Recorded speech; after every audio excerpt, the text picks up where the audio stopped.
ሰላም ጤና ይስጥልን ተመልካቾቻችን እንደምን ዋላችሁ እንደምን አመሻችሁ ከአንከር ሚዲያ ዝግጅት ክፍል ያክብሮት ሰላምታችንን እናቀርባለን። ገለታው እንግዲህ ይሄን በተመለከተ የአማራ ፋኖ ብሔራዊ ኃይል ያወጣው መግለጫ አለ። በቀጣይ ስለሚደረጉ ነገሮችን በዝርዝር እንደዚሁ ለህዝቡ መግለጫ የሚሰጥ እንደሚሆን ነው የሰማነው። በልጅቱ መስዋዕት በሆነችው ታጋይ በአለም ዋሴ ስምም ዘመቻ የሚከፈትና እንደዚሁ ማስታወሻ የሚሆኑ በርካታ ነገሮች እንደሚደረጉ የፋኖ አመራሮች እየገለጹ ይገኛሉ።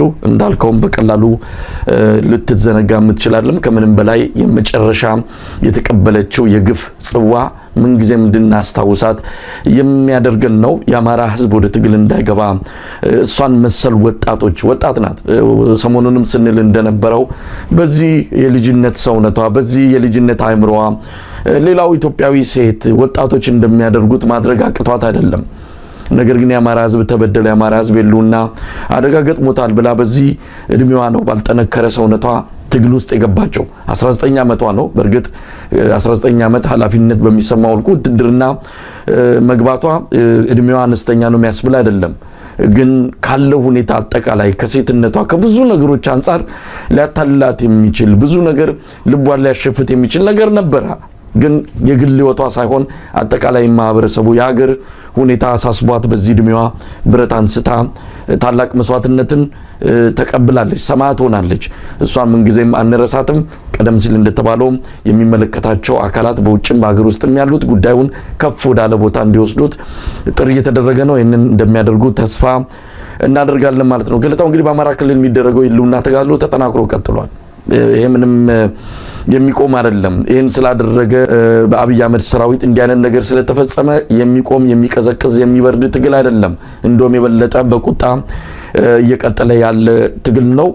በተለያዩ አካባቢዎች እንደዚሁ ተጋድሎ ተጠናክሮ ቀጥሏል። ቀደም ሲል በመግቢያችን ላይ እንደገለጽ ነው በዋግምራ አካባቢ እንደዚሁ 3 ኃይሎች ከፋኖ ጋር የገጠሙበት ውጊያ መካሄዱንና ፋኖዎች መክተው መመለሳቸውን የሚገልጽ መረጃም ሰምተናል። 3 ኃይሎች የኦሮሚያ ልዩ ኃይል ነው። ሌላው የአብይ አህመድ ሰራዊት ነው መከላከያ የሚባለው። ሶስተኛው ደግሞ ሀራ መሬት በሚል አፋር ላይ እየሰለጠነ ያለውና በአብይ አህመድ ፖለቲካዊና ወታደራዊ ድጋፍ የሚደረግለት ታጣቂ ቡድን ነው። እነዚህ 3 ኃይሎች ናቸው ወደ ፋኖ ተኩሰው አጸፋው ከባድ ስለነበረ መቋቋም ስላቃታቸው ወደ መጡበት የተመለሱት። ገለታው ብዙ ነገር ይነግረናል ይሄ መረጃ። የኦሮሚያ ልዩ ኃይል ምን ሊሰራ አማራ ክልል ድረስ ሄደ? ሰሞኑን ሽመልስ አብዲሳ በከፍተኛ ቁጥር የሰለጠኑ የገዳ ልዩ ኮማንዶ የሚባሉትን ይህንን የኦሮሞ ጥሩ ስም ያለውን ገዳ የሚባለውን መጠሪያ ለአንድ ጨካኝ ታጣቂ ቡድን ስያሜ አድርገው ሰሞኑን ከፍተኛ ቁጥር ያለው ወታደር አሰልጥነዋል። በዛ ላይ ያስተላለፈው መልእክት አለ። በጣም የጭካኔ ተግባር ኢትዮጵያን ለከፍተኛ ቀውስ የሚዳርግ መልእክት ነው ሽመልስ አብዲሳ ያስተላለፈው። ነገር ግን የአንድ ብሔር ስም የያዘ ልዩ ኃይል አማራ ክልል ምን ይሰራል? አብይ አህመድ ምንድነው የፈለገው?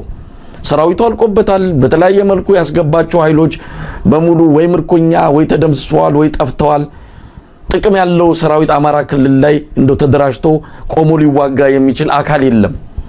አሁን እንደምንሰማው በአላጌ የቀድሞ ግብርና ኮሌጅ ውስጥ አሁን የቁስለኞች ማከማቻ ሆኗል። በየዕለቱ ከፍተኛ ቁጥር ያለው የአውቶቡስና የመከላከያ ሰራዊት ተሽከርካሪዎች ቁስለኞችን እያመላለሱ ነው ያሉት። ስለዚህ አሁን ምን ለማድረግ ነው? ምን ለውጥ ለማምጣት ነው በዚህ መልኩ ተደራጅተው ውጊያ መክፈት ያስፈልገው? በዚህ ላይ እነጌታቸው ረዳ ከጀርባ ያሉበት የትግራይ የምንድነው የነጻነት ታጋይ በሚል ሀራ መሬት ብለው አፋር ላይ ተደራጁት ኃይሎችም ተሳትፈዋል። እነጌታቸው ምንድነው የፈለጉት?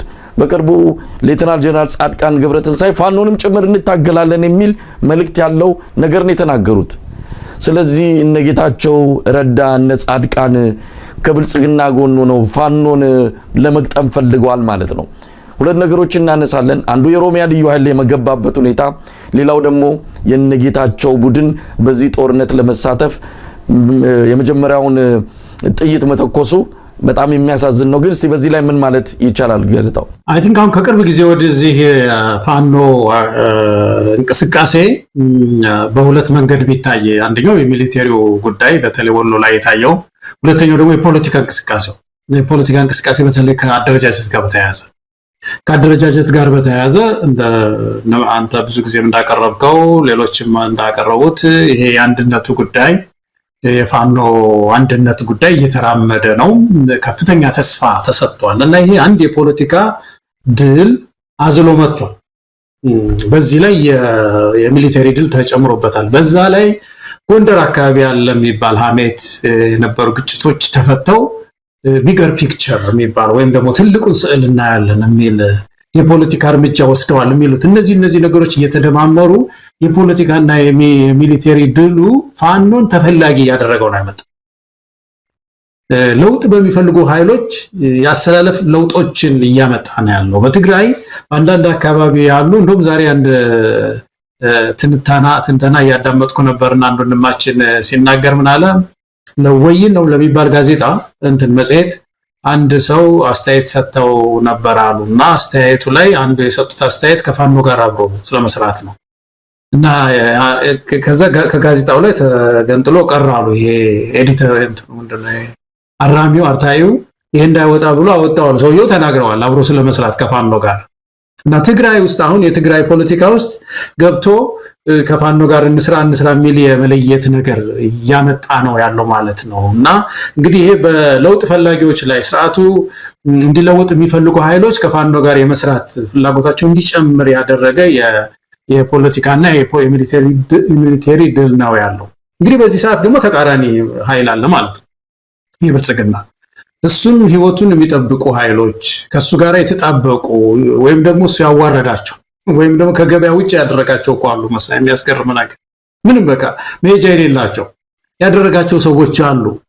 አሁን ባለፈው ያነሳነው አቶ ጌታቸውን በገደሏቸው በአንድ መድረክ ላይ ተገድሏል። ከዚህ በኋላ ምን ይሆናሉ ሰው እያልን ነበርና እንደዚህ አይነት የተገደሉ ሰዎችን አምጥቶ እንግዲህ ወይ በግድ ሊያናግራቸው ይችላል ወይም ደግሞ የደለለ ሊያናግራቸው ይችላልና በፋኖ ላይ እንነሳለን የሚል እንግዲህ ከብልጽግና ጎን የሆነ እንቅስቃሴ ቢኖርም ግን በትልቁ ግን የፋኖ እንቅስቃሴ አሁን ያነሳዋቸው የዚህ ሚሊተሪውና የፖለቲካ እንቅስቃሴዎቹ በጣም ተፈላጊ አድርጎታል። መሳይ በኢንተርናሽናል ኮሚኒቲውን ዘንድ ምናልባት እዚህ የሚገለጽ ብዙ ችግር የለውም።